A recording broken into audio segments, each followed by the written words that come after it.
Teman-teman sekalian, malam ini kita akan membahas tentang cinta. Pernah ngerasa kapok nggak dengan cinta? Ini pertanyaannya nggak keren. Pernah merasa kapok karena cinta? Nggak pernah? Pernah jatuh cinta? Jatuh cinta atau jatuh hati? Tertarik dengan hati atau tertarik dengan hawa nafsu? Susah Ustaz ngebedain mah. Tertariknya karena hati atau tertariknya karena hawa nafsu? Bedanya apa? Kalau tertarik karena hawa nafsu, biasanya suka naik turunnya, fluktuatifnya itu akan sangat signifikan. Contoh kalau nyenengin, kita ekspresif, kita bahagia, tapi kalau lagi nyebelin, itu bisa juga buat kita nggak punya daya tahan. Kalau tertarik karena hati, pengennya selalu ngebahagiain, memberikan, melakukan sesuatu yang baik. Itu kalau tertarik karena hati. Kalau tertarik karena hawa nafsu, selalu mikirin apa yang udah diberikan buat saya. Kalau tertarik karena hati, selalu mikirin apa yang saya harus berikan kepada dia. Tapi itu bukan itu yang akan kita bahas. Itu mah udah basi ya, udah banyak yang bahas lah. Pakar-pakar cinta mah banyak di Indonesia. Baik yang nulis lirik-lirik lagu, yang buat puisi, yang bikin film, yang bikin buku, itu mah pakar-pakar cinta mah udah banyak. Walaupun banyak juga yang pakar cinta gagal dalam urusan cinta. Saya kepengen bahas malam ini tentang satu bentuk cinta yang makin bertambah cinta itu makin tough. Makin bertambah rasa cinta itu kita makin kuat kesabarannya. Makin bertambah rasa cinta itu kita makin jujur dan tulus dalam berbuat kebaikan. Makin bertambah rasa cinta itu kita makin bermanfaat buat orang banyak. Makin bertambah rasa cinta itu kita makin berani berkorban. Makin bertambah rasa cinta itu kita semakin khusyuk dalam sholatnya. Pernah nggak ngerasain gara-gara cinta sholat nggak khusyuk? Pernah nggak? Gara-gara lagi mikirin tentang seorang laki-laki atau tentang seorang perempuan, sholat jadi nggak khusyuk. Pernah nggak yang di bawah sini nih, yang di lantai 1, gara-gara mikirin laki-laki jadi nggak khusyuk sholat? Pernah? Bahaya kalau pernah. Pernah nggak gara-gara mikirin cewek, ada satu sosok wanita yang kita banget, terus jadi nggak khusyuk sholat? Malu-malu? Kalau saya sih pernah, malah sering. Gara-gara mikirin perasaan kepada seorang cewek, jadi nggak nyaman sholatnya nih. Gara-gara habis ngelihat foto cewek, jadi nggak nyaman sholatnya. Saya mah sering banget kayak gitu. Dan cewek itu adalah istri saya sendiri. Kan enak ya, nggak perlu malu-malu. Makanya nikah. Gara-gara lagi ada masalah sama cewek yang kita sayangin, sholatnya nggak khusyuk. Malah agak-agak terkesan tell me gitu. Pas orang ngomong kita ya, tapi kita nggak konsen, lagi mikirin yang lain. Kenapa makin besar rasa cinta kita kepada seseorang itu kalau terganggu sedikit, buat kita nggak khusyuk di dalam sholat. Bahkan semakin besar dan menggebu-gebunya perasaan kita kepada seseorang yang belum halal, malah buat kita nggak khusyuk dalam sholat. Saya nggak percaya kalau ada orang yang bilang sejak ketemu dia saya jadi lebih khusyuk dalam sholat, bisa tahajud. Ini namanya talbis. Tahu talbis? Talbis itu kalau dalam bahasa kita tipu daya iblis. Dia bikin cinta yang terkesan syariat.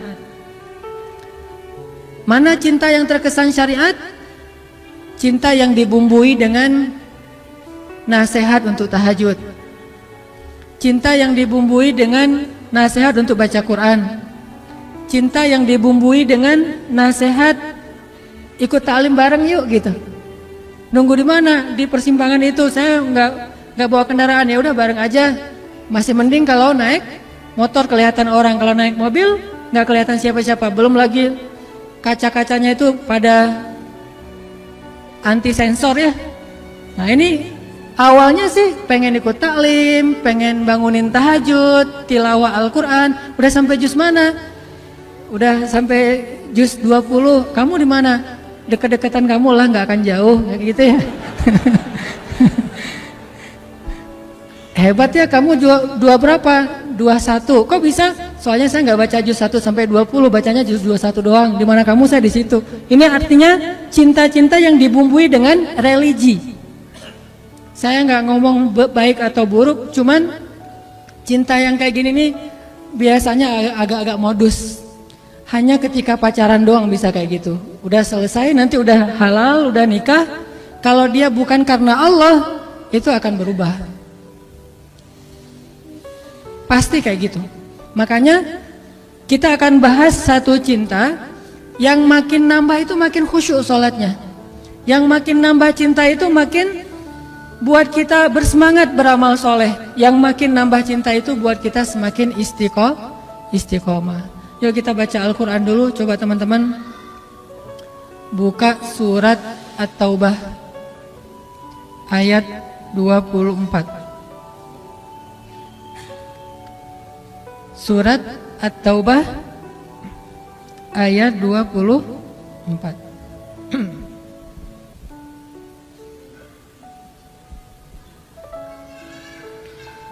A'udzu billahi minasy syaithanir rajim.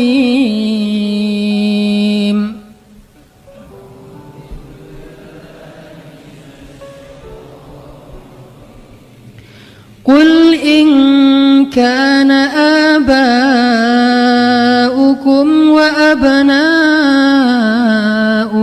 wa ikhwanukum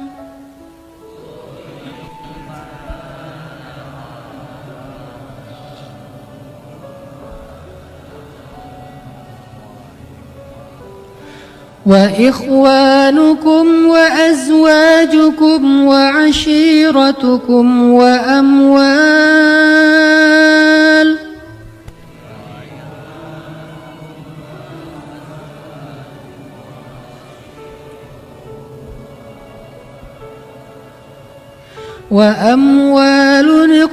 اقترفتموها وتجارة تخشون كسادها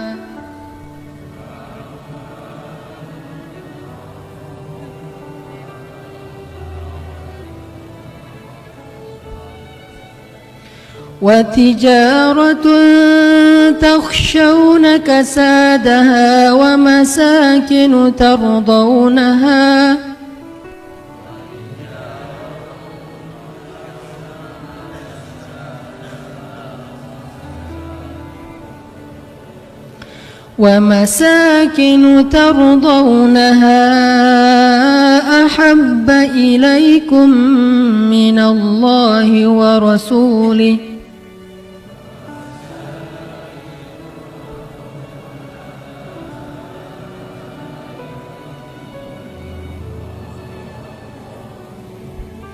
أحب إليكم من الله ورسوله وجهاد في سبيله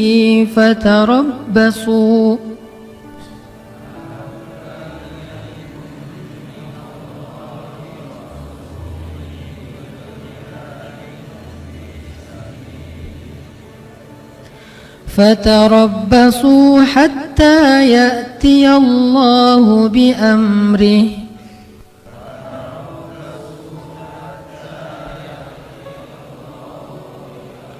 والله لا يهدي القوم الفاسقين.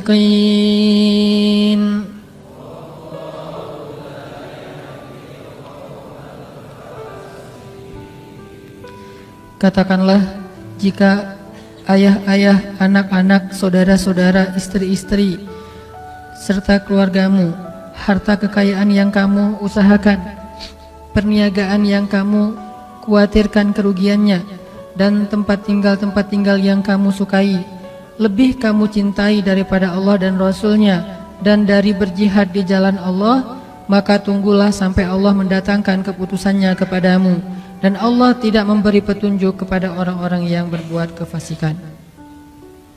Shadaqallahul azim. Teman-teman yang dirahmati Allah Subhanahu wa taala, ayat ini menjelaskan kepada kita tentang resiko kalau kita mencintai sesuatu melebihi cinta kepada Allah dan Rasul. Pokoknya kata Allah di sini, nggak mungkin kalian akan bahagia kalau kalian mencintai sesuatu melebihi cinta kalian kepada Allah dan Rasul. Nggak mungkin kalian akan dapat apa yang kalian inginkan kalau kalian mencintai seseorang atau sesuatu melebihi cinta kalian kepada Allah dan Rasul. Itu nggak mungkin. Bukan hanya nggak mungkin, bahkan Allah mengancam dengan sebuah ancaman, fatarabbasu, hati-hati kalian, kata Allah. Artinya nggak boleh seorang hamba itu menduakan cintanya kepada Allah dengan cintanya kepada makhluk. Itu nggak boleh. Kalau dia mencintai makhluk harus karena Allah. Kalau dia mencintai makhluk bukan karena Allah, Allah bilang fatarabbasu, hati-hati. Makhluk itu kata Allah bukan orang yang jauh. Makhluk itu kata Allah orang yang dekat dengan kita, orang yang layak kita cintai, dan tidak dosa mencintai mereka kecuali kalau bukan karena Allah. Orang tua, bukankah kewajiban seorang anak mencintai orang tua? Tapi kalau bukan karena Allah atau melebihi cintanya kepada Allah daripada cintanya kepada Allah, maka itu akan fatarabbasu, hati-hati kata Allah. Tunggu aja kata Allah. Ini tegas bahasanya, dan Allah meletakkan ayat ini di dalam surat At-Taubah. Dan salah satu di antara ciri khas dari surat At-Taubah isinya adalah tentang orang-orang munafik. Bisa jadi teman-teman, kalau kita mau jujur menilai diri kita mukmin apa enggak, coba lihat. Jangan-jangan cinta yang selama ini kita rasakan itulah yang menjadikan tanda-tanda kemunafikan pada diri kita. Kalau kita mau tahu saya ini mukmin apa munafik, salah satunya lihat aja dalam urusan cinta. Apakah kita mencintai seseorang atau sesuatu melebihi Allah dan Rasul? Atau sama pun nggak boleh, apalagi melebihi. Kalau itu ternyata ada di dalam hati kita dan nggak bisa dibuat-buat, dan kita nggak mungkin membohongi diri kita sendiri, berarti kita termasuk orang yang diancam di dalam surat Bara'ah, surat Munafikun. Kalau surat Al-Munafikun itu pendek, ini ada surat Munafikun lebih panjang daripada Al-Munafikun, yaitu surat At-Taubah, isinya tentang orang munafik. Dan Allah bilang gak mungkin bahagia orang yang mencintai seseorang atau sesuatu melebihi cintanya kepada Allah dan Rasul. Kalau kita mencintai ayah dan ibu kita, harus karena Allah dan Rasul. Maksud karena Allah dan Rasul itu apa? Satu, karena emang perintah Allah dan Rasul. Kalau perintah Allah untuk tidak mencintainya, maka kita tidak mencintainya. Memang Allah pernah menyuruh hambanya untuk membenci orang tua? Atau membenci keluarganya? Membenci pasangannya? Membenci anaknya? Pernah di dalam perang Badar. Perang Badar itu bisa dibilang perang saudara yang sebenarnya. Seorang ayah berperang dengan anaknya. Ayahnya di pasukan kaum musyrikin, anaknya di pasukan kaum muslimin. Pamannya di pasukan kaum musyrikin, ponakannya di kaum muslimin. Saudara kakaknya di kaum musyrikin, adiknya di kaum muslimin, dan itu banyak. Salah satu yang terkenal adalah Abdullah bin Suhail. Ayahnya di barisan orang-orang Abu Jahal, anaknya di barisan Rasulullah SAW. Sehingga banyak yang terjadi adalah seorang ayah membunuh anaknya atau anaknya membunuh ayahnya. Dalam kondisi seperti itu Allah menyuruh membuang rasa cinta kepada keluarga, karena cinta kepada Allah lebih berharga daripada cinta kepada siapapun. Siapa mereka yang memusuhi kaum muslimin, yang menzolimi kaum muslimin, yang memfitnah kaum muslimin, yang memerangi kaum muslimin? Tetapi jika mereka hanya berbeda agama, tidak memerangi kaum muslimin, maka Allah menyuruh kita berbakti kepada mereka walaupun mereka beda pemahaman dan ideologi dengan kita. Ini namanya cinta karena Allah. Jangan mentang-mentang orang tua kita Sama muslim sih, cuma mungkin beda pemahaman agama. Yang satu agamanya setelah belajar di taklim, yang satu lagi dulu belajarnya dan lebih banyak campuran budaya. Terus akhirnya kita jadi nggak mencintai lagi orang tua kita, banyak menghujat, banyak mendebat. Itu bukan karena Allah, walaupun alasannya agama, tapi itu bukan karena Allah. Allah tetap menyuruh kita untuk wala taqul lahuma uffin. Allah tetap menyuruh kita untuk wa ashiruhunna bil ma'ruf, berbuat baik kepada istri kita, kepada anak kita, walaupun mereka mungkin belum menjadi orang yang taat. Karena itu beda lagi urusannya. Makanya cinta karena Allah itu pertama cinta karena perintah Allah. Siapa yang harus dicintai, siapa yang tidak perlu dicintai. Siapa yang kalau kita mencintainya berpahala, siapa yang kalau kita mencintainya malah berdosa. Ini cinta karena Allah. Bagaimana kalau kita mencintai idola-idola yang sebetulnya ketika kita mencintainya justru membuat hati kita terganggu, khusyuk kita jadi berkurang. Mencintai seseorang yang kemudian kita tiru perilakunya yang tidak baik, berarti bukan karena Allah. Cewek-cewek misalnya ikut konser seorang penyanyi yang keren, terkenal, lagi ngetop, udah gitu seksi lagi, suaranya bagus, suaranya tuh berat banget, kalau lagi main gitar tuh keren banget.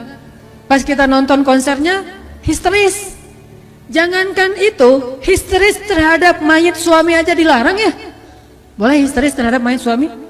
Suaminya meninggal terus dia histeris, teriak-teriak, namanya kan meratapi mayit. Itu nggak boleh, termasuk dosa besar. Apalagi histeris terhadap manggungnya orang yang bukan siapa-siapa bagi kita. Itu lebih nggak boleh lagi. Nah ini cinta ini pasti bukan karena Allah. Dan kalau ini yang ada di dalam hati kita, pasti nggak akan pernah bahagia. Udah nggak berpahala, nggak ngebahagiain, nggak nambah amal soleh. Terus gimana terhadap yang kayak gitu-gitu mah? Biasa aja, nggak usah pakai perasaan. Flat. Kalau mau menikmati hiburan pun nikmatin aja, tapi nggak usah baper, nggak usah sampai nangis habis-habisan di bandara gara-gara nungguin Justin Bieber datang. Pas datang ternyata dia ngambil jalur lain, dia nangis-nangis. Sudah seharian saya itikaf di bandara nggak ketemu. Yang laki-laki juga kayak gitu. Artinya itu udah baper, udah mulai pakai perasaan, dan perasaan itu pasti akan mengganggu kekhusyuan kita dalam ibadah kepada Allah. Nggak akan bahagia kalau kayak gitu. Yang terjadi sekarang banyak kaum muslimin cintanya bukan lagi karena Allah. Dia tidak mencintai orang tuanya, padahal Allah menyuruh dia mencintai orang tuanya. Dia tidak lagi mencintai ulama, ngefans sama ulama, padahal Allah menyuruh dia mencintai ulama.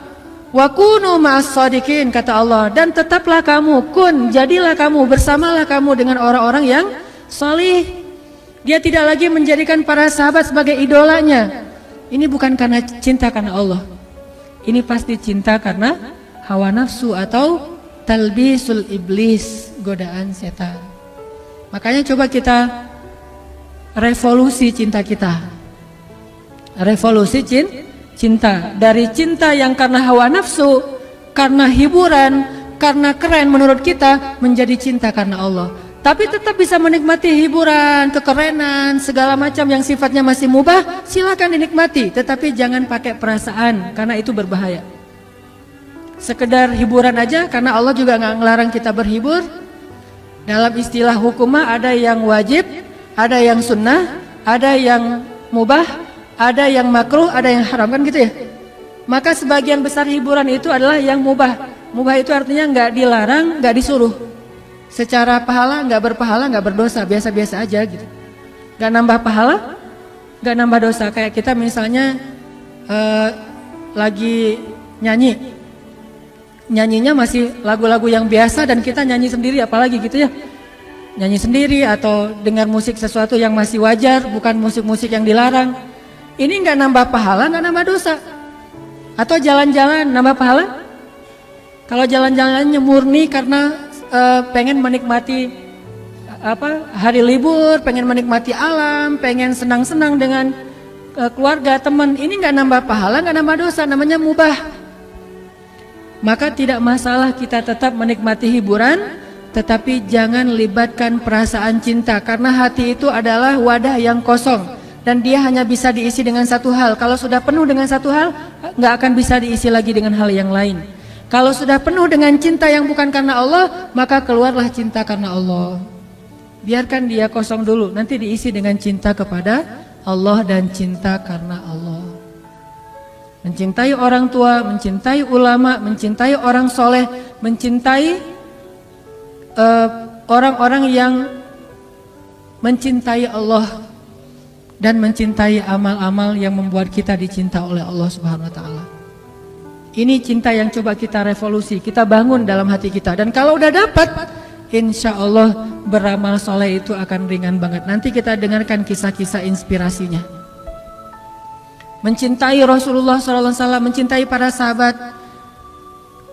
Para sahabat itu jangan cuma, oh ya hebat mereka mah soleh, oh iya mereka mah orang-orang luar biasa. Tapi kita nggak sampai cinta gitu, nggak sampai kebawa perasaan tentang para sahabat, itu berarti belum.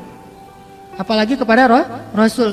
Kalau lagi ngomongin sahabat itu harusnya tuh kayak ngomongin seseorang yang kita kagumin banget, kita jadi semangat gitu. Berarti orangnya mencintai sahabat. Saya kalau lagi diajak ngomong tentang, sebutlah, mungkin nggak bisa mencintai semua sahabat secara sama, pasti berbeda-beda. Ada yang paling kita ngefans banget. Saya pribadi paling ngefans tuh sama Umar bin Khattab. Sisi apanya? Bukan sisi kerasnya, tapi sisi kecerdasan dan jeniusnya Umar bin Khattab. Banyaknya ijtihad Umar bin Khattab di masa kekhalifahannya. Banyaknya inovasi dalam pemerintahannya. Saya cinta banget sama Umar dalam urusan kecerdasannya. Mungkin Umar kalau hidup di zaman kita akan banyak ngelakuin inovasi dalam pemerintahan. Akan banyak melahirkan produk-produk fikih yang mungkin bagi sebagian orang dianggap mengada-ngada nih, nggak ada di zaman Rasul. Memang nggak ada, terus kenapa kata Umar? Bukankah ini baik? Dan saya yakin kalau Rasulullah masih hidup pasti Rasulullah akan setuju. Karena ini baik. Ini yang saya ngefans banget sama Umar. Siapa lagi yang saya ngidolain banget? Kalau laki-laki adalah Ali bin Abi Thalib. Orang yang dari kecil udah bersih, nggak pernah melihat auratnya sendiri, apalagi aurat orang lain. Dalam peperangan hampir membunuh musuh, tapi gara-gara musuh kesobek celananya sehingga kelihatan auratnya cuma paha doang, Ali jadi berpaling muka dan tidak jadi membunuh musuhnya. Kenapa? Menjaga pandangan. Ini ngefans banget, walaupun saya belum bisa ngejaga pandangan seperti Ali. Ini artinya kalau lagi ngebahas Ali itu jadi kangen sama Ali, kalau ngebahas Umar itu jadi kangen sama Umar. Apalagi kalau ngebahas tentang Rasulullah SAW, rasanya rindu ingin ada di antara bersama Rasulullah SAW. Pernah mimpi ketemu Rasul? Berbahagialah teman-teman kalau yang pernah bermimpi ketemu Rasul. Walaupun kita nggak akan pernah ingat wajah Rasul, karena mustahil orang mengingat wajah Rasulullah kalau hanya ketemu dalam mimpi, mustahil. Kalau ada yang mimpi ketemu Rasul terus bisa menggambarkan sketsa wajah Rasul, itu adalah bisikan syaitan. Kalau mimpi ketemu Rasul, ketemu sih, cuma lupa wajahnya kayak gimana. Kata Nabi, siapa yang melihat aku dalam mimpi, maka dia seperti melihat aku dalam kenyataan. Siapa yang melihat Rasulullah dalam mimpi, berarti dia seperti melihat Rasulullah dalam kenyataan. Benar-benar ketemu dengan Rasulullah, seolah-olah dia menjadi salah satu di antara golongan sahabat Nabi. Siapa yang tidak bahagia masuk dalam golongan sahabat Nabi? Gimana caranya? Mimpi ketemu Rasul, dan itu nggak bisa dibuat-buat. Kalau nggak cinta, nggak mungkin mimpi. Saking cintanya, jadi ke bawah mimpi. Dan itu butuh doa, butuh cinta, butuh usaha, butuh pengorbanan, sehingga nanti Allah akan memberikan kita hadiah mimpi ketemu Rasulullah SAW. Saya dulu pernah waktu kecil banget, sebelum saya sering ikut musabaqah, mimpi ketemu Rasul. Terus Nabi bilang gini, dia panggil nama saya, tapi nama itu ada di KTP, bukan nama yang Hanan Ataki ya. Cari aja nanti nama aslinya. Dia manggil Fulan gitu. Fulan, kamu mah, kalau bahasa kita, kamu jangan tinggalkan Al-Quran, peganglah Al-Quran, kata beliau. Udah gitu saya belajar Al-Quran, jadi juara musabaqah. Kebawahnya tuh ke juara musabaqah. Pas saya udah mulai agak-agak gede, udah remaja, mulai puber dan agak jauh dari Al-Quran, mimpi lagi. Mimpinya masuk surga, tapi surganya gak enak banget.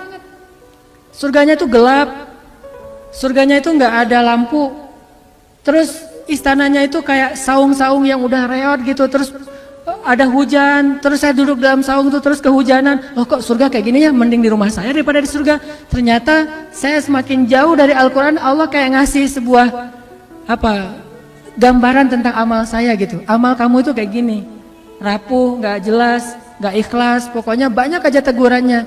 Sampai sekarang saya kangen pengen mimpi lagi ketemu Rasul tapi belum bisa. Berarti memang amalnya belum baik, belum setulus, belum sepolos ketika saya masih kecil. Ini artinya kalau kita benar-benar mencintai seseorang karena Allah, saat ngebahas tentang orang itu kita jadi semangat. Saat membahas tentang orang itu kita jadi rindu, kita jadi pengen tahu tentang mereka. Kita jadi, kalau ibarat kita di Instagram atau di sosial media tuh kepo gitu. Ada cewek nge-like postingan kita, terus dia di gambar profilnya kayaknya cantik gitu. Kalau bahasa anak di komennya bening gitu kan ya. Gambarnya bening, langsung dikepoin tuh, dicari tahu. Nih ternyata dipakai ditutup gitu, nggak semua orang bisa masukkan. Agak-agak kecewa, nggak bisa lihat yang lain, kan suka gitu tuh. Terus ada lagi yang lihat lagi kalau yang cowoknya keren nih, kayaknya janggutnya dipelintir ala Van Kyle gitu ya, kumisnya dipelintir gitu kayak kumis My Stupid Boss. Udah gitu ininya, janggutnya kan gaya-gaya 2016, janggutnya tipis, kumis dipelintir, rambutnya rapi gitu, klimis. Pakai kacamata hitam walaupun nggak minus. Pakai kacamata yang frame-nya hitam walaupun nggak minus, kacamata biasa. Pas ngeliat kayak gitu jadi kepo, pengen tahu nih orangnya siapa, tinggal di mana dan segala macam aktivitasnya. Ini karena kita mulai pakai perasaan penasaran gitu. Apalagi kalau udah ada hubungan, harusnya kita kepada Rasulullah keponya dengan membaca sirah Rasul, keponya dengan membaca hadis Rasul, keponya itu dengan cara mencari tahu tentang sosok Rasulullah itu kayak gimana. Makanya nanti setelah sholat Isya, saya pengen share beberapa kisah tentang bentuk cintanya para sahabat kepada Rasulullah. Itu tuh luar biasa. Kayaknya agak susah kita nirunya, tapi mudah-mudahan jadi penyemangat doang buat kita untuk bisa lebih belajar revolusi cinta, mencintai Allah dan Rasul melebihi apapun juga. Insya Allah nanti kita sharing cerita setelah selesai sholat Isya. Barakallahu bin Rabah, sahabat Nabi, merasa udah nggak kuat lagi tinggal di kota Madinah. Karena setiap kali Bilal datang ke masjid, maka Bilal akan melihat rumah Nabi di sebelahnya yang di dalamnya ada kuburan Rasul. Jadi kalau kita bentuk cintanya adalah kangen pengen ke Masjid Nabawi, kalau Bilal justru karena saking cinta udah gak kuat lagi berada di Masjid Nabawi.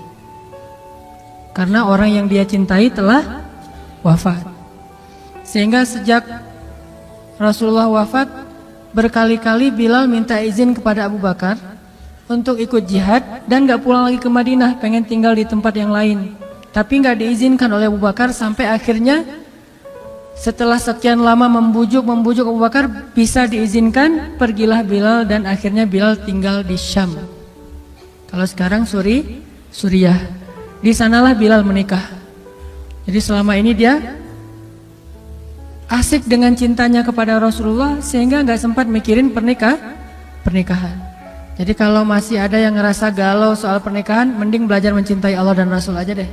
Insya Allah gak akan galau lagi soal kapan nikah, gak apa-apa. Saya mah udah punya cinta yang besar, yaitu kepada Allah dan Rasul. Akan tersibukkan dengan sendirinya hatinya dengan cinta yang sebenarnya. Baru berangkat ke Syam, sampai di Syam Bilal menikah di sana. Menikah di sana, hidup di sana, sampai setelah beberapa tahun berada di Syam, akhirnya bergantilah pemerintahan dari masa Abu Bakar ke masa Umar bin Khattab. Setelah beberapa tahun di Syam, pada suatu malam Bilal menangis. Malam-malam dia bangun nangis, gerung-gerung gitu kayak anak kecil. Istrinya nanya, "Ya Bilal, ada apa? Ada apa? Kamu mimpi buruk?" "Enggak, justru ini mimpi baik." "Mimpi apa?" "Aku mimpi ketemu dengan Rasulullah SAW." Dan Rasulullah bersabda, "Siapa yang melihat aku dalam mimpi, berarti dia melihat aku dalam kenyataan." Aku bertemu dengan Rasulullah di dalam mimpi dan Rasulullah berkata, "Ya Bilal, kami rindu kepadamu. Sudah lama engkau tidak mengunjungi kami ya Bilal." Setelah bangun dari mimpi itu, Bilal semakin rindu kepada Rasul, merasa bersalah udah lama gak menjenguk Rasulullah. Akhirnya Bilal pun memutuskan untuk, kalau bahasa kita mah umroh, memutuskan untuk ziarah ke makam Rasul. Berangkat Bilal dari Syam, umroh ziarah ke makam Rasul. Melihat Bilal masuk lagi ke kota Madinah, penduduk Madinah itu berasa seperti hidup lagi di zaman Rasul. Senang gitu, dan Umar sangat senang dengan kedatangan Bilal. Sehingga selesai Bilal sholat, selesai Bilal ibadah-ibadah sunnahnya, termasuk menjenguk atau berziarah ke makam Rasul dan Abu Bakar. Kemudian Umar berkata kepada Bilal, "Ya Bilal, sudah lama kami tidak mendengar suara azan darimu. Tolong kumandangkan sekali lagi azan seperti engkau mengumandangkannya di masa Rasul. Kami rindu ingin merasakan suasana di zaman Rasul." Benar Bilal, kata para sahabat yang lain yang ada di situ. Umar, kemudian Abdurrahman, beberapa orang sahabat, "Ya Bilal, azan, kami ingin mendengar suaramu seperti dulu kami mendengarnya di masa Rasul." Kata Bilal, "Saya tidak akan kuat." Kata mereka, coba dulu kamu usahakan karena kami ingin sekali mendengarnya. "Saya tidak akan kuat. Cobalah wahai Bilal demi kami supaya kami bisa semangat lagi dalam beramal soleh mengikuti perjuangan Rasulullah." Akhirnya karena udah dipaksa terus, Bilal pun mengumandangkan azan. Allahu Akbar, Allahu Akbar. Kota Madinah kaget mendengar suara Bilal. Orang-orang yang ada di rumah semuanya mengatakan, "Apakah Rasulullah sudah bangkit kembali? Apakah Rasulullah sudah bangkit kembali?" Mereka semuanya kaget dan bahagia, seolah-olah Rasulullah sudah bangkit dari kematiannya. Seperti Isa seolah-olah diturunkan kembali setelah dia diangkat ke langit. Satu kota Madinah tuh kaget bahagia gitu. Kayak seorang ibu yang kehilangan anaknya tiba-tiba mendengar suara anaknya dari jarak dekat dan ingin dipeluk segera anaknya itu. Saking rindunya mereka kepada Rasulullah. Allahu Akbar, Allahu Akbar. Pasar yang tadinya ramai tiba-tiba sepi mendengar suara Bilal yang masih sayup-sayup. Asyhadu an la ilaha illallah. Semuanya berlari keluar dari tempat-tempat kerja mereka, dari pasarnya, dari rumahnya. Semuanya berlari ke masjid, ingin memastikan apakah Rasulullah sudah dibangkitkan kembali. Bahagia semuanya. Apakah Rasulullah sudah dibangkitkan? Apakah Rasulullah sudah hidup lagi? Semuanya bertanya dengan pertanyaan yang sama. Asyhadu an la ilaha illallah. Semuanya semangat datang ke masjid, ngumpul, ramai banget. Kemudian ketika Bilal mengatakan, Asyhadu anna Muhammadar Rasulullah. Asyhadu anna. Nggak sanggup lagi Bilal, berhenti di situ. Kemudian Bilal menangis dengan suara nangis yang luar biasa kerasnya. Lalu satu masjid menangis, lalu satu kota Madinah menangis. Sehingga para ulama mengatakan, tidak pernah kota Madinah menangis sedahsyat mereka menangis hari itu kecuali ketika Rasulullah wafat. Cuma 2 kali menangisnya kota Madinah paling dahsyat. 1 hari ketika Rasulullah wafat, 2 hari ketika Bilal kembali mengumandangkan azan dan mengucapkan asyhadu anna Muhammadar Rasulullah. Semuanya menangis.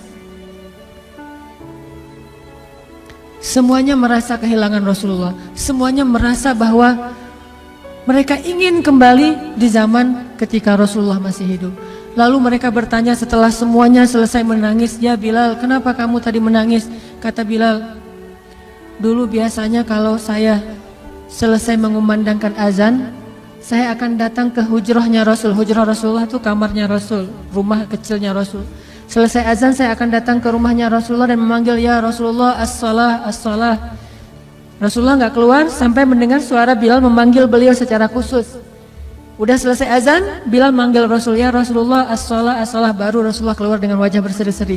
Sekarang bagaimana saya akan memanggil Rasulullah sedangkan Rasulullah sudah bersama kekasihnya yaitu Allah Subhanahu wa taala. Menangis lagi satu masjid, satu kota Madinah. Pokoknya hari itu adalah hari berkabung sekota Madinah. Hari menangisnya kota Madinah, saking rindunya mereka kepada Rasulullah. Bagaimana dengan kita ketika mendengar suara azan dan muazin mengucapkan nama Rasulullah sallallahu alaihi wasallam? Di situ kelihatan apakah kita mencintai Rasulullah lebih dari apapun juga setelah Allah Subhanahu wa taala. Kalau tidak, fatarabbasu, hati-hati. Kalau tidak, fatarabbasu, tunggu aja. Na'udzubillah min dzalik, berarti masih ada kemunafikan dalam hati kita.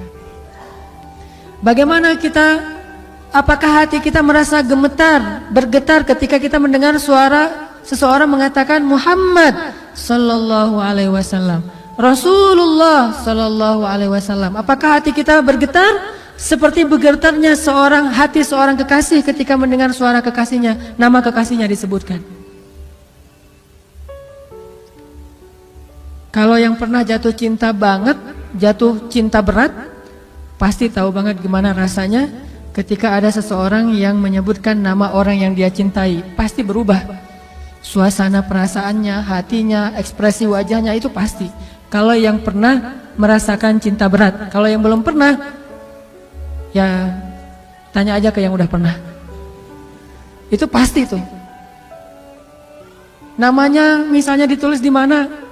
Saya pernah ya, pas saya lagi umroh, di hotel itu ada satu gate, nama gate-nya itu nama istri saya. Langsung saya fotoin, cekrek. Langsung saya send ke istri saya, ini nama kamu ada di gate yang masuk ke masjid. Namanya ada di gate salah satu hotel di Mekah. Pas saya baca itu kayak ada beda gitu dengan membaca gate-gate yang lain. Walaupun ada gate Abdul Aziz, King Fahad atau apa segala macam. Ini ada satu gate bukan di masjid sih. Kalau di masjid keren banget istri saya. Di hotel gitu, gate-nya itu menuju ke masjid, nama istri saya. Nama panggilan sayang saya kepada istri saya. Itu beda hasilnya, beda rasanya. Bagaimana ketika nama Rasulullah Sallallahu Alaihi Wasallam disebutkan? Apakah kita mencintai nama itu? Muhammad.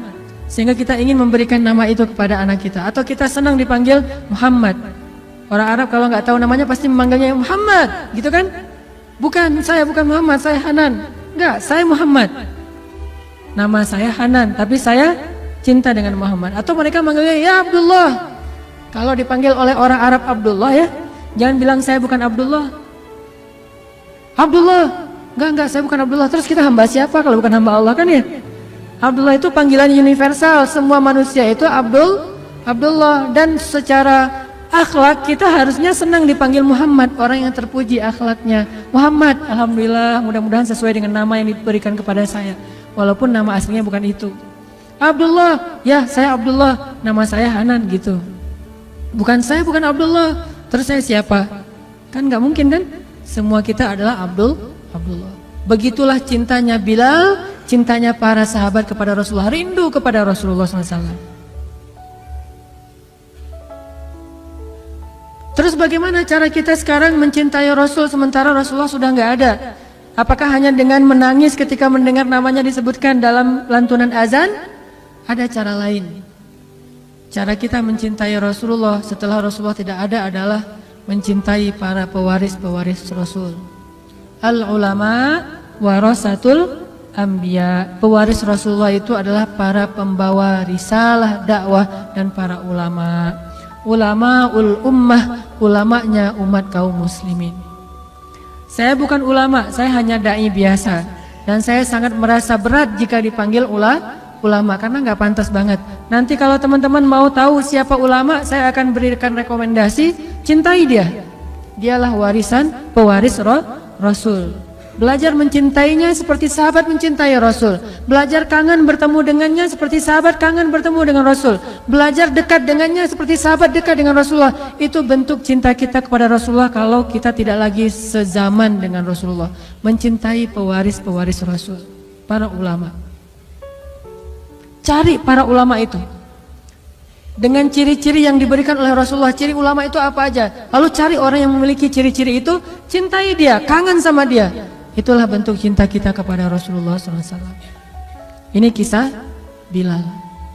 Ada lagi kisah yang lain. Kisah seorang sahabat kecil. Dulu pernah saya ceritakan sebelum ada pemuda hijrah. Yang waktu itu pesertanya masih sekitar 30 orang.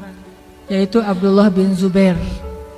Abdullah bin Zubair itu orang yang kalau sholat saking khusyuk dan tidak pernah bergerak, merpati itu hinggap di atas kepalanya. Jadi hinggap, dianggap itu batang kayu, sehingga merpati hinggap di atas kepala Abdullah bin Zubair. Itu nggak kebayang deh pokoknya. Kalau ada yang pernah kayak gitu itu luar biasa, berarti solehnya itu udah setingkat Abdullah bin Zubair. Saya yakin belum ada di sini yang pernah sholat dihinggapi merpati. Tapi kalau sholat di EOI merpati mungkin saya pernah di Jeddah tuh, lagi jalan, kena plus di wajah lagi, pertanda sial kata teman saya. Kita paling-paling ya gitu doang. Kalaupun ada hewan lewat di depan kita, tapi sampai nyaman berada di atas pundak atau kepala kita, burung-burung kan burung itu liar tuh, artinya nggak mudah untuk bisa merasa nyaman di atas sesuatu. Kalau sampai merasa nyaman di atas kepalanya Abdullah, itu kebayang nggak tuh gimana sholat khusyuk yang luar biasa. Setelah selesai sholat, orang bilang, ya Abdullah gimana caranya sholat yang sampai burung merasa nyaman hingga di atas kepalamu. Malah Abdullah tanya, mana burung yang mana? Saking khusyuknya nggak ngerasa burung di atas kepalanya. Kalau kita, saya makan punya zikir khusus gitu. Udah mulai ada pengkultusan. Atau kalau kita nyamuk aja, banyak nyamuk tadi ya sholat di sini mah nyamuk di kaki dia kurang nggak ada autan, sofel apa segala macam. Kita nyamuk lewat aja sadar banget menghilangkan khusyuk. Abdullah merpati hinggap di atas kepalanya, ditanya gimana caranya, dia bilang merpati yang mana, nggak sadar tuh ada merpati. Saking khusyuknya.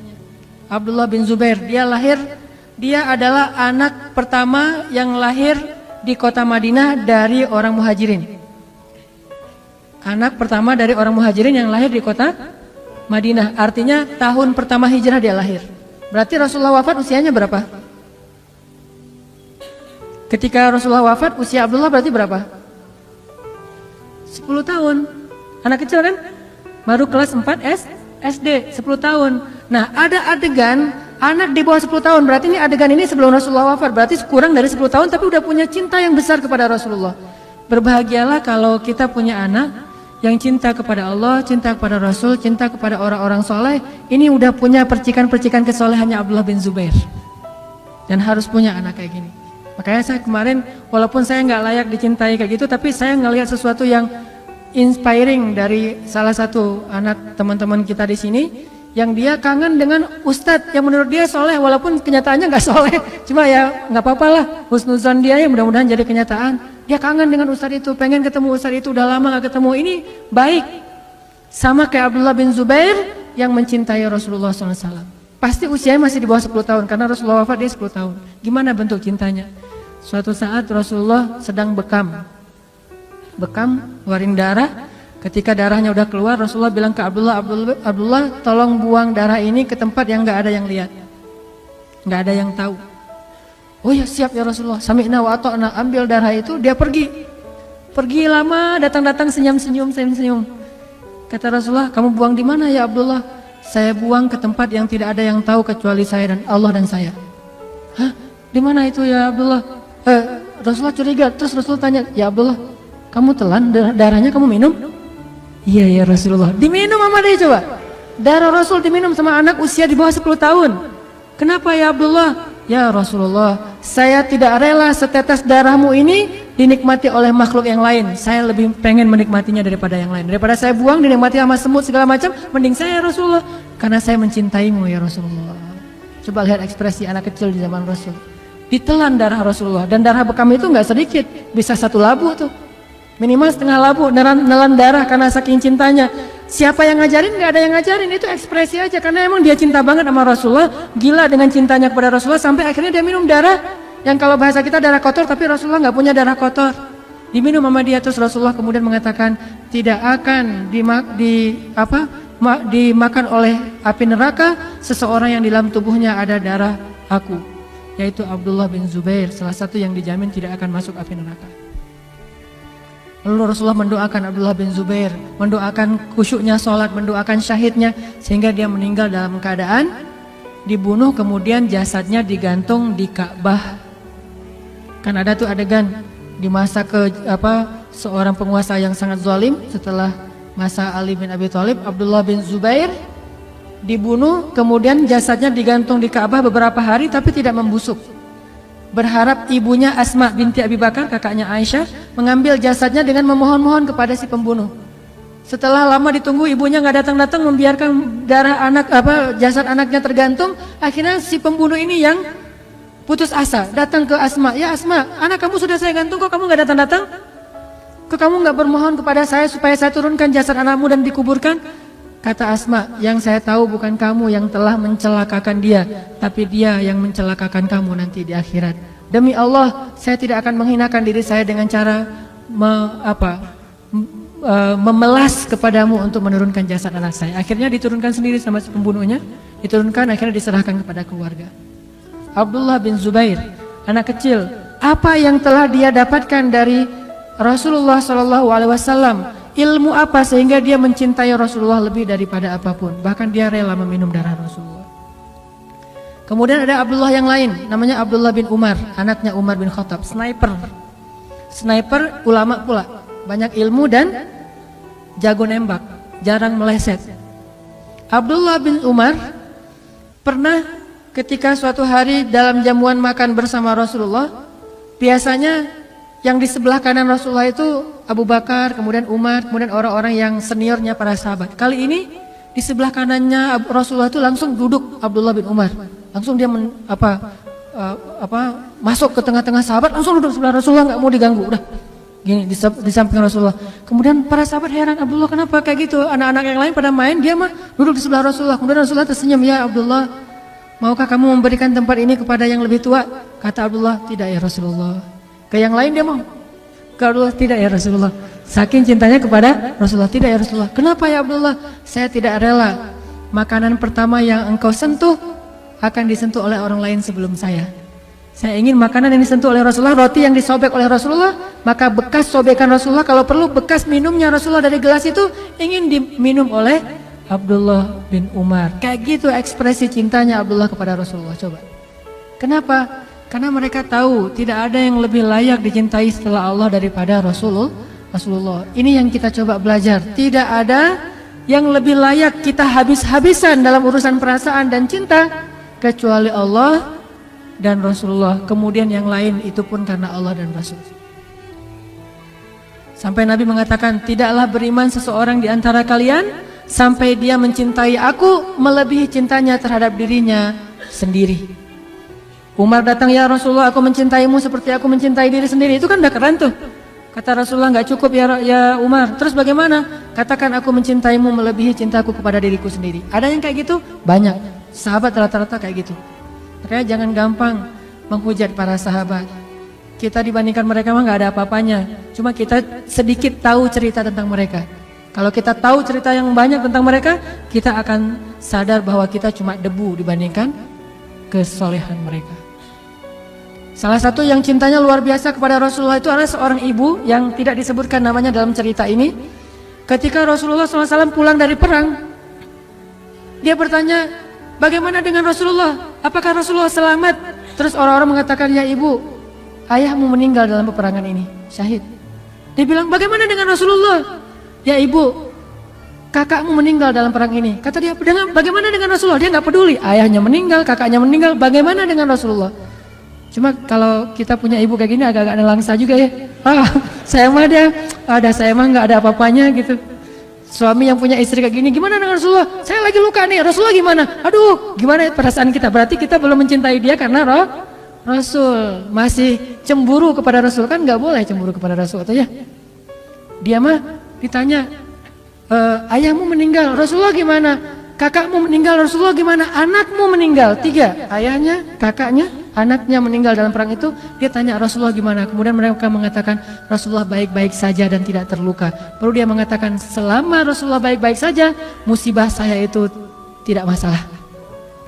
Selama Rasulullah baik-baik saja, musibah-musibah itu ringan bagi saya. Coba, ini bukan kata-kata orang yang tega sama keluarganya, bukan. Ekspresi betapa dia mencintai Rasul lebih dari apapun juga. Makanya sahabat kalau ketemu Rasul sering bilang, bi abi anta wa ummi ya Rasulullah. Saya lebih mencintai engkau daripada ayah dan ibu saya ya Rasulullah. Bahasa Arabnya, bi abi anta wa ummi ya Rasulullah. Saya lebih mencintai engkau daripada ayah dan ibu saya ya Rasulullah. Ada lagi seorang perempuan disebutin namanya Ummu Umarah atau Ummu Imarah. Ummu Umarah ini salah satu prajurit Islam perempuan yang paling banyak berperang bersama Rasulullah, orang Ansar, bukan orang Muhajirin. Jadi kalau ada yang bilang perempuan gak boleh jadi aktivis, berarti dia gak pernah baca cerita Umaroh. Itu bukan aktivis lagi, udah jadi prajurit. Kalau perempuan gak boleh jadi militer, berarti dia gak baca cerita Umaroh. Perempuan jadi polwan, Umaroh. Tapi jangan polwan yang itu, polwan yang Umaroh lah pokoknya ya, yang menjaga keamanan, bukan membawa merusak keamanan hati para pria. Oke, tadi cerita apa? Umaroh. Ada yang bilang nggak boleh perempuan jadi aktivis, perempuan mah di rumah aja. Siapa bilang nggak boleh? Kalau dia bisa menjaga batasan-batasan sebagai seorang muslimah, maka kenapa tidak? Sekedar jadi aktivis doang, berperang aja boleh, apalagi aktivis. Emangnya kalau berperang kita boleh milih, saya mah yang bukan muhrim nggak mau, bisa gitu? Berperangnya cari yang muhrim aja, yang dekat-dekatan. Terus kalau ketemu dengan musuh, kamu kan bukan muhrim saya, nggak usah dekat-dekatan. Nggak bisa kan ya?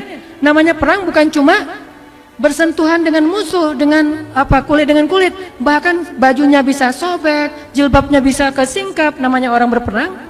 Umaroh kena sabetan pedang di lehernya, kira-kira sobek nggak tuh? Orang lehernya sampai sobek. Gimana dengan jilbabnya, pasti sobek, kelihatan nggak auratnya? Kelihatan. Tapi kok masih dibolehin? Namanya perjuangan. Apalagi aktivis yang insya Allah nggak akan sampai sobek bajunya. Sekedar mungkin lebih banyak berinteraksi dengan laki-laki, selama masih bisa menjaga diri nggak masalah. Tapi kalau dia mulai muncul fitnah, bahasanya rapat dakwah, rapat aktivis, tetapi ternyata justru jadi ajang untuk gitu-gituan, maka jangan. Nah, Ummu Umaroh seorang mujahidah yang paling pemberani. Julukannya apa? Hamraul Asad. Hamraul Asad itu artinya singa merah. Kenapa disebut singa merah? Singa karena dia pemberani, merah karena dia berdarah-darah demi membela Allah dan Rasul.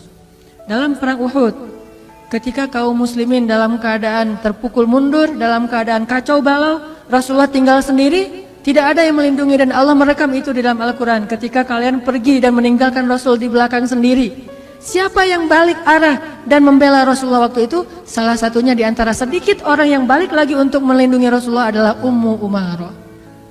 Melindunginya gimana? Dia nggak punya pedang karena pedangnya udah jatuh. Dia lari bersama semua pasukan yang jumlahnya 700 orang, udah lari, pedang udah jatuh, tombak udah jatuh. Mereka secara spontan lari semuanya naik ke atas bukit. Tiba-tiba Ummu Umaroh ingat, Rasulullah gimana? Rasulullah gimana? Lihat ke belakang, Rasulullah tinggal sendiri di antara musuh. Langsung balik lagi, nggak mikirin tentang apakah dia siap apa enggak dengan senjatanya. Balik. Ketika musuh menebas Rasulullah, dia tahan pakai badannya. Dia nggak punya senjata untuk nahan pedang musuh, sehingga ketika musuh mau menebas Rasulullah, daripada Rasulullah yang kena tebasan pedang dan nanti bisa membahayakan nyawa Rasul, dia tahan dengan badannya. Dia langsung pasang badan, kena badannya. Setiap kali kena badannya, dia ngelihat Rasulullah tidak apa-apa, dia bahagia. Kemudian dilempar tombak oleh musuh, dia tahan lagi dengan badannya, sehingga di tubuhnya ada lebih dari 20 luka bekas tombak, panah, dan sayatan pedang demi menjaga dan melindungi Rasulullah. Gimana kira-kira? Kena pedang itu kan beda dengan cuma kegores sama pisau ya. Itu pedang beneran, pedang yang diasah, pedang baja. Jadi jangan dibayangin gitu doang. Ngerasain sendiri deh. Itu susah gitu. Kalau kita cuma baca sejarah sekilas doang, kita nggak akan menghayati. Makanya kalau baca sejarah, hayatin dulu baru tahu gimana perjuangan mereka. Itu luar biasa.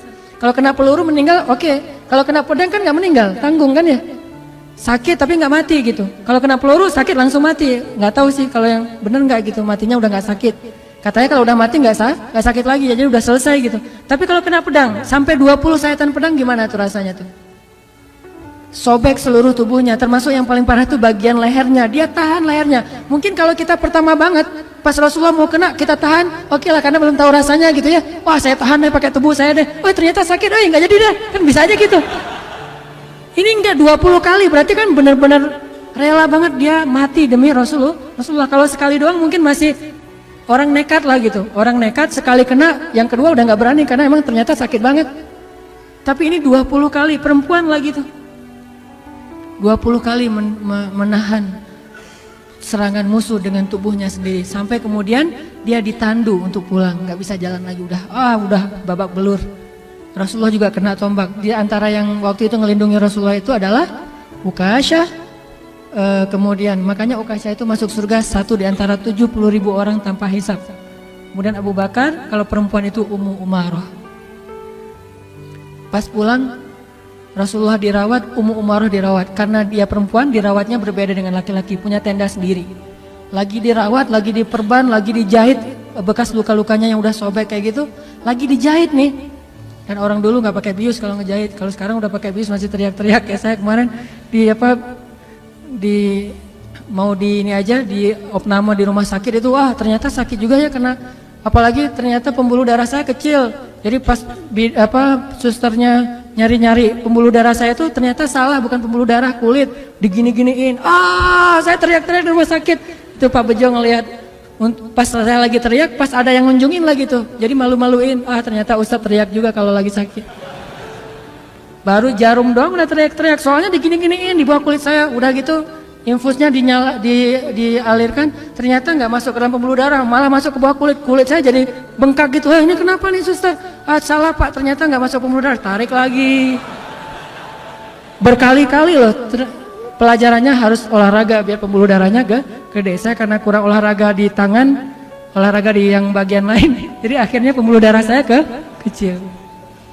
Olahraganya kaki gitu ya.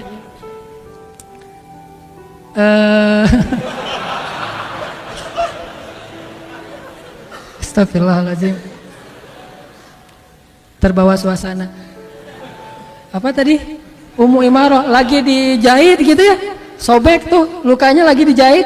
Maka Rasulullah bertanya bagaimana keadaan Ummu Umarah. Rasulullah khawatir dengan nasib Ummu Umarah. Akhirnya Rasulullah datang ke tendanya Ummu Umarah dan bertanya, "Assalamualaikum." Kan di luar tenda tuh, jangan mentang-mentang merasa saya mah Rasul nggak akan kegoda, main masuk aja, enggak. Rasulullah aja yang Rasul nahan. "Assalamualaikum." "Waalaikumsalam." "Man," kata Ummu Umarah, "siapa?"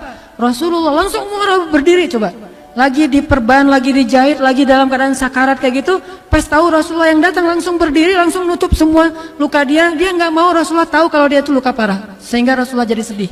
Kan gara-gara gembelain Rasulullah dia kayak gitu kan, nggak enak sama Rasulullah. Langsung dia berdiri sampai menetes darahnya dari jilbab dan sorban yang menutupi luka itu. Berdiri, "Ya Rasulullah, ya Rasulullah, gimana keadaan engkau ya Rasulullah, gimana keadaan engkau?" Rasulullah mengatakan, "Alhamdulillah saya baik-baik saja. Bagaimana kamu ya Ummu Umarah?" "Alhamdulillah saya masih sehat aja, nggak apa-apa ya Rasul." "Nggak apa-apa." Coba, bisa nggak kayak gitu? Susah banget tuh bisa kayak gitu tuh. Kalau kita pasti, "Ya Rasulullah, udah lihat kan gimana pengorbanan saya." Pantas sih ngomong kayak gitu, cuma Ummu Umarah nggak mau ngomong kayak gitu. "Ya Rasulullah nggak apa-apa." Benar-benar nggak mau sama sekali memberatkan Rasulullah, baik fisiknya ataupun perasaannya. Kemudian Rasulullah bertanya, "Ya Ummu Umarah, apa yang kamu harapkan dari semua pengorbanan ini?" Kemudian Ummu Umarah baru mengatakan, "Ya Rasulullah, cuma satu yang saya harapkan, doakanlah saya agar saya menjadi tetanggamu di dalam surga." Selalu kayak gitu. Doakan saya agar menjadi tetanggamu di dalam surga. Kalau kita, "Ya Allah saya udah tahajud, mana nih kok usaha saya nggak beres-beres nih. Belum tahajudnya, belum istiqomah, baru beberapa hari udah ngomongnya kalau minta, boleh minta, pasti mintanya usaha, jodoh, ya gitu-gitu aja tuh." Coba kalau kita di zaman kita itu ada Rasulullah, terus kita tahu Rasulullah itu doanya mustajabah, kira-kira yang akan kita minta apa? Gak usah jauh-jauh, jawabannya ada di dalam doa kita. Yang paling sering kita doain itu apa? Ya itu yang kita minta. Rata-rata doa-doa kita, gak kita sih, saya aja, doa-doa saya tuh rata-rata ya tentang dunia, masalah keluarga, masalah pekerjaan, masalah harta, masalah bahagia, masalah-masalah dunia aja. Ujung-ujungnya akhirnya cuma Rabbana atina fid dunya hasanah. Tapi Ummu Umarah meminta murafaqataka fil jannah, saya ingin menjadi tetanggamu di dalam surga ya Rasulullah. Rasulullah berdoa, "Ya Allah berkahilah Ummu Umarah, berkahilah keluarga Ummu Umarah dan jadikan mereka min ahlil jannah." Tahukah kita Ummu Umarah punya anak, dan salah satu di antara anak laki-lakinya yang juga ikut berjihad bersama Ummu Umarah, bersama ibunya, bersama ayahnya, suatu saat ditangkap oleh musuh. Musuhnya adalah seorang nabi palsu, kalau nggak salah Musailamah Al-Kadzab. Di zaman Abu Bakar As-Siddiq ketangkap sama nabi palsu, kemudian potong kecil-kecil. Ya, mulai dari jempolnya dimutilasi terus juga kakinya, kemudian lututnya, kemudian jarinya, kemudian tangannya, kemudian lengannya, satu persatu dimutilasi sama musuhnya. Kenapa dimutilasi? Siksaan, pengen nguji, pas ditangkap sama musuh di antara banyak pasukan kaum muslimin, ketahuan ternyata ini anaknya Hamraul Asad, anaknya singa betina yang disebut dengan Hamraul Asad, singa merah. Maka musuh ini menjadi penasaran, apakah kamu setangguh ibumu? Apakah kamu sekuat ibumu? Apakah kamu sesabar ibumu? Akhirnya kalau kamu seorang anaknya Ummu Umarah, sekarang kita uji, benarkah kamu anak Ummu Umarah? Akhirnya diuji. Kalau kamu udah nggak sabar, maka bilang saja bahwa kamu mengakui saya sebagai Nabi setelah Muhammad. Tapi dia nggak mau berucap apapun kecuali la ilaha illallah Muhammad Rasulullah, la ilaha. Sampai akhirnya tubuhnya dimutilasi habis, potong-potong dan ditaruh di dalam karung, dikirimkan kepada Ummu Umarah. Musailamah Al-Kadzab. Akhirnya Ummu Umarah bersedih, minta izin kepada Abu Bakar untuk bisa berjihad lagi. Abu Bakar mengizinkan, lalu dia pun membunuh Musailamah Al-Kadzab. Dalam perang itu Ummu Umarah kehilangan satu lengannya. Sejak saat itulah baru Ummu Umarah pensiun dari jihad, karena lengannya sudah hilang satu, kepotong dalam peperangan. Ini orang luar biasa. Kalau di zaman dulu mungkin ada istilah cunyadin, orang-orang yang kayak gitu yang hidupnya di medan perang. Setelah dia tangannya kepotong, udah nggak bisa berjihad lagi, dia sedih. Dia katakan, ya Rasulullah, betapa rindunya aku kepadamu ya Rasulullah. Betapa rindu aku kepadamu. Nangis setiap hari sampai akhir hayatnya. Dia meninggal dalam keadaan tersenyum karena berpikir, insya Allah sebentar lagi saya akan ketemu dengan kekasih saya Rasulullah SAW, Ummu Umarah. Kelelahan apa yang sering kita keluhkan untuk mengikuti ajaran Rasulullah SAW, sementara Ummu Umarah bahkan tidak mengeluh dengan puluhan luka di tubuhnya. Kelelahan apa yang kita keluhkan untuk berjuang dan melanjutkan perjuangan dakwahnya Rasulullah SAW? Lalu mana bukti bahwa kita mencintai Rasulullah lebih dari diri kita sendiri? Belajar dari Ummu Umarah, dia perempuan, harusnya kita laki-laki bisa lebih dari itu. Ada satu lagi, seorang sahabat yang mencintai Rasulullah itu dengan cara unik. Ini terkenal. Mencintai Rasulullah itu dengan cara namanya Ukasyah. Ketika Rasulullah sakit keras, Rasulullah bertanya, siapa di antara kalian yang pernah saya sakiti, pernah saya zolimi, pernah saya cela, sekarang balas. Saya nggak mau meninggal dalam keadaan masih punya hutang. Ukasyah berdiri, ya Rasulullah, saya pernah engkau pecut ketika engkau ingin memecut kendaraanmu, nggak sengaja mungkin kena di punggung saya Rasulullah. Oh ya udah ya Ukasyah, ambil hakmu sekarang, pecut saya Ukasyah. Lalu Rasulullah memerintahkan kepada sahabat mengambil alat untuk memecut. Udah gitu dihadirkan di hadapan Rasulullah. Ukasyah mengambilnya. Kemudian Ukasyah mengatakan, ya Rasulullah, waktu itu saya tidak pakai baju. Para sahabat biasa nggak pakai baju, soalnya mereka miskin-miskin. Maka saya memohon sekarang Rasulullah juga nggak pakai baju. Padahal Rasulullah lagi panas tinggi itu, dalam keadaan sakit keras sebelum beliau wafat. Para sahabat udah sebel banget sama Ukasyah, kok bisa-bisanya nih orang dijamin surga tapi ngomongnya gini gitu. Akhirnya para sahabat bilang, ya Ukasyah, udah gila kamu, ya Ukasyah, kamu sudah kehilangan akalmu, kenapa kamu melakukan Rasulullah kayak gitu? Rasulullah mengatakan, biarkan, ini hak dia. Akhirnya Rasulullah membuka bajunya dan mempersilahkan Ukasyah untuk memecut punggung beliau. Ketika Rasulullah membuka bajunya, Ukasyah kemudian melemparkan pecutannya, kemudian memeluk punggung Rasulullah. Kemudian dia mengatakan, ya Rasulullah, tidak ada niat saya untuk membalas apapun. Saya hanya ingin sebelum engkau kembali kepada Allah, saya ingin menyentuh kulitmu yang mulia. Kata Rasulullah, siapapun yang menyentuh kulitku ini, maka haram kulitnya dari api neraka. Cara cintanya itu agak-agak unik emang. Makanya sekarang ada orang yang mengekspresikan cinta kepada Rasulullah dengan bersolawat. Ada yang mengekspresikan cinta kepada Rasulullah dengan berjuang dalam dakwah. Ada yang mengekspresikan cinta kepada Rasulullah itu dengan ihya sunnah, menghidupkan sunnah Nabi. Ada yang mengekspresikan cintanya kepada Rasulullah itu dengan membuat syair-syair tentang Rasulullah. Dan para sahabat pun membuat syair tentang Rasulullah, walaupun bukan itu saja ekspresi cinta mereka. Katakanlah mungkin kalau di Arab itu ada lagu Laukana bainanal habib ladanal qasi wal qarib. Seandainya kekasih itu ada di antara kita, pasti semuanya akan nyaman.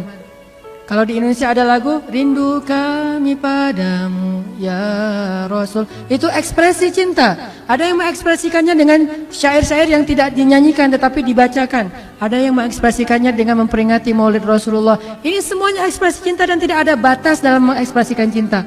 Asal tidak melanggar agama Allah Subhanahu wa taala.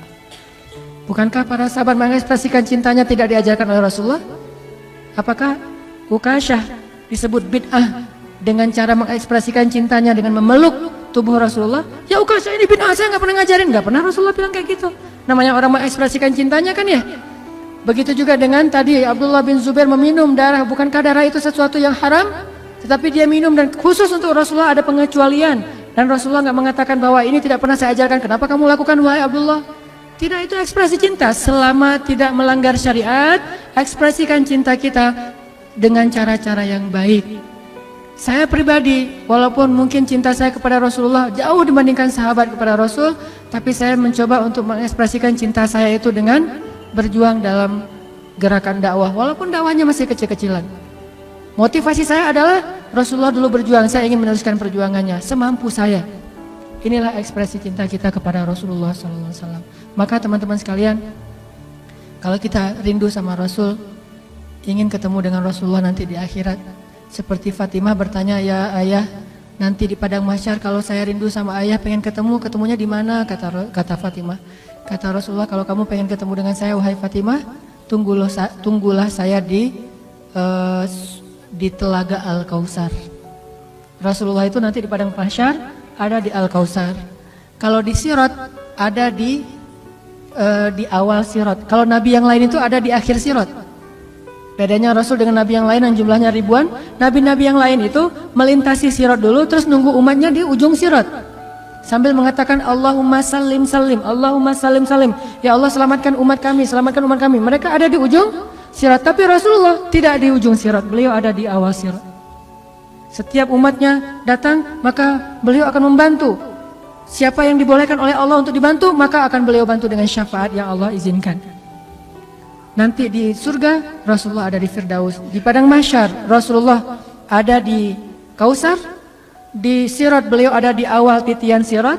Dan surga beliau ada di Firdaus. Makanya kalau berdoa kata Rasul, berdoalah dapat Firdaus yang puncak, Firdaus al-A'la. Kenapa? Disitulah singgasana Rasulullah SAW. Kalau kita ingin bertetanggaan dengan Rasulullah, maka belajarlah mencintai beliau dan ekspresikan cinta kita dengan cara yang baik, dengan cara yang diajarkan oleh Rasulullah atau yang diajarkan di dalam syariat Islam kita. Mudah-mudahan kehadiran kita pada malam ini adalah bukti kecintaan kita kepada Allah dan Rasul, dan mudah-mudahan Allah menambahkan rasa cinta itu di dalam hati kita sehingga setiap hari menjadi semakin baik amal soleh kita. Teman-teman sekalian, marilah kita tutup halaqah kita pada malam ini dengan sama-sama berdoa, dan kita awali dengan berselawat kepada Rasulullah SAW. Allahumma salli wa sallim wa barik ala sayyidina Muhammad. Allahumma salli ala sayyidina Muhammad kama sallaita ala sayyidina Ibrahim. وبارك على سيدنا محمد كما باركت على سيدنا إبراهيم. اللهم صل على سيدنا محمد. اللهم صل على سيدنا محمد. اللهم صل على سيدنا محمد. صلى الله عليه وسلم. صلى الله عليه وسلم. صلى الله عليه وسلم. اللهم اغفر لنا ولوالدينا ولإخواننا الذين سبقونا بالإيمان. اللهم اغفر لنا ذنوبنا وإسرافنا في أمرنا يا غفار.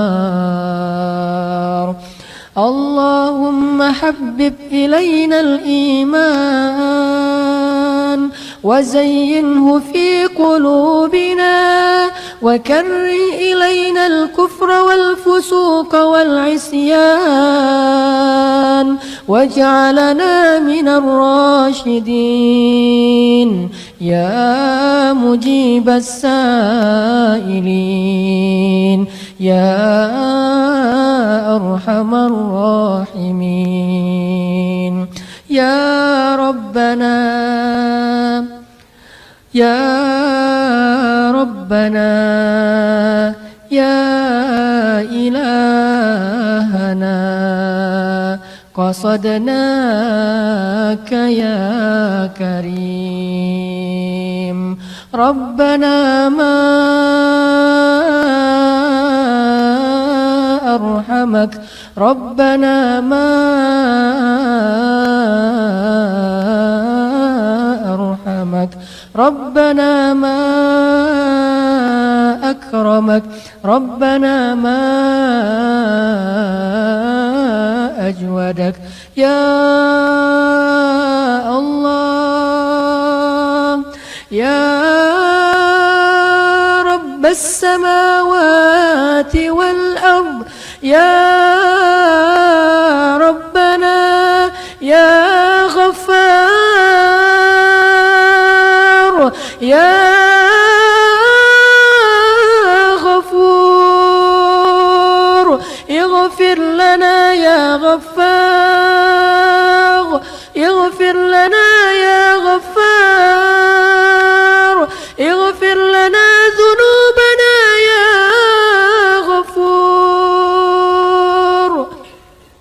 وإن لم تغفر لنا وترحمنا لنكونن من الخاسرين فإن لم تغفر لنا فمن يغفر الذنوب إلا أنت يا الله يا الله يا الله يا الله يا الله يا الله يا الله يا الله أجب دعانا يا الله أجب دعانا يا الله وتقبل منا يا الله قصدناك يا كريم قصدناك يا رحيم قصدناك يا شكور قصدناك يا رب العالمين يا الله إلهنا ya Rabbana, hanya kepada Engkau kami memohon segala permintaan ya Allah. Kami sadar tidak ada gunanya kami meminta kepada selain Engkau ya Allah. Meskipun mereka mencintai kami, tetapi mereka tidak memiliki segala sesuatu seperti yang Engkau miliki ya Allah. Semua kami ini fakir di hadapan-Mu ya Allah, dan Engkau maha kaya ya Allah. Kami ini lemah di hadapan-Mu dan Engkau maha perkasa ya Allah. Kami hina dina di hadapan-Mu dan Engkau maha mulia ya Allah. Kami rendah di hadapan-Mu dan Engkau maha tinggi ya Allah. Kami hanya hamba di hadapan-Mu dan Engkau penguasa alam semesta ya Allah. Ya Rabbana, sepenuhnya kami adalah milik-Mu ya Allah. Diri kami dan hati kami adalah milik-Mu ya Allah. Hidup kami adalah milik-Mu ya Allah. Sesungguhnya kami semua adalah milik-Mu ya Allah. Dunia dan akhirat adalah milik-Mu ya Allah. Hidup dan mati adalah milik-Mu ya Allah. Dan kami tidak akan kembali kecuali kepada-Mu ya Allah. Dalam keadaan baik atau dalam keadaan buruk ya Allah, pasti semua akan kembali kepada-Mu ya Allah. Inna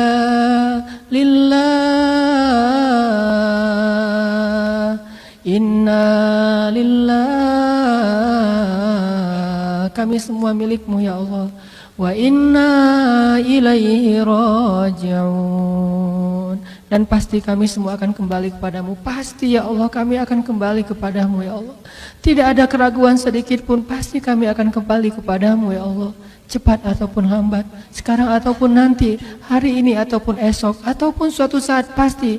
Kullu nafsin za'iqatul maut. Semua kami pasti akan merasakan kematian yang pernah dirasakan orang-orang sebelum kami, ya Allah. Sesoleh para anbiya pun akan wafat, ya Allah. Dan sedurhaka Fir'aun juga akan mati dan semua dikembalikan kepadamu, ya Allah. Kami takut ketika kami kembali kepadamu dalam keadaan kotor, ya Allah. Kami takut ketika kami kembali kepadamu Engkau belum menerima taubat-taubat kami, ya Allah. Kami takut ketika kami kembali kepadamu, kembalinya kami di hari yang paling celaka dalam hidup kami, ya Allah.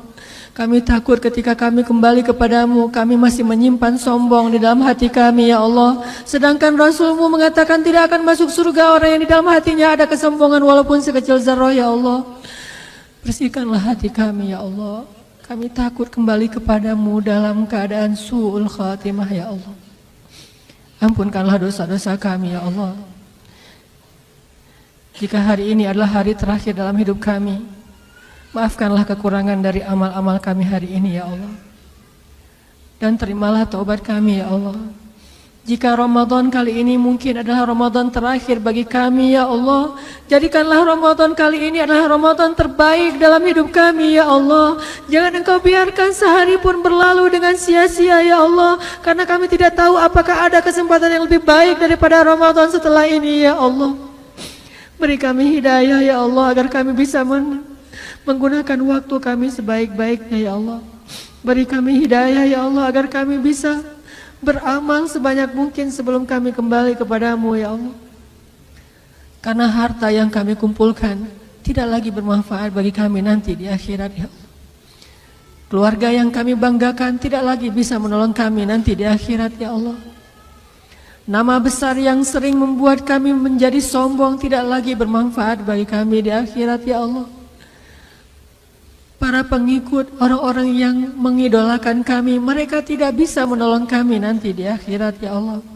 Teman-teman yang selama ini mengajak kami bermaksiat, mereka bersenang-senang dengan kami di dunia, tetapi mereka tidak bisa menolong kami nanti di akhirat, ya Allah. Hanya amal soleh dan orang-orang soleh yang mampu menolong kami dengan seizin-Mu, ya Allah. Jadikan hati kami cinta kepada keimanan dan amal soleh. Dan jadikanlah rasa cinta itu indah di dalam hati kami, ya Allah. Ya Allah, maafkanlah kami jika kami pernah durhaka kepada orang tua kami, ya Allah. Dan itu sering kami lakukan, ya Allah. Maafkanlah kami jika hati kami masih berat untuk memaafkan kesalahan orang tua kami, padahal kesalahan kami jauh lebih banyak daripada kesalahan mereka kepada kami, ya Allah. Maafkanlah kami jika kami pernah durhaka kepada suami kami, ya Allah. Durhaka kepada istri kami, ya Allah. Durhaka terhadap anak-anak kami, ya Allah. Terhadap saudara kami, ya Allah. Maafkanlah kami jika kami pernah menzalimi orang lain, ya Allah. Maafkanlah kami jika kami pernah mencela orang lain, ya Allah. Maafkanlah kami jika kami pernah merampas kehormatan orang lain, ya Allah. Astaghfirullah, astaghfirullah, astaghfirullah, astaghfirullah, astaghfirullah, Rabbal baraya. Astaghfirullah minal khataya. Ampunkanlah, ya Allah, dosa-dosa hamba, ya Allah. Apalah guna hidup hamba, ya Allah, jika mati dalam keadaan pendosa, ya Allah. Apa guna harta hamba, ya Allah, jika mati tidak punya amal, ya Allah.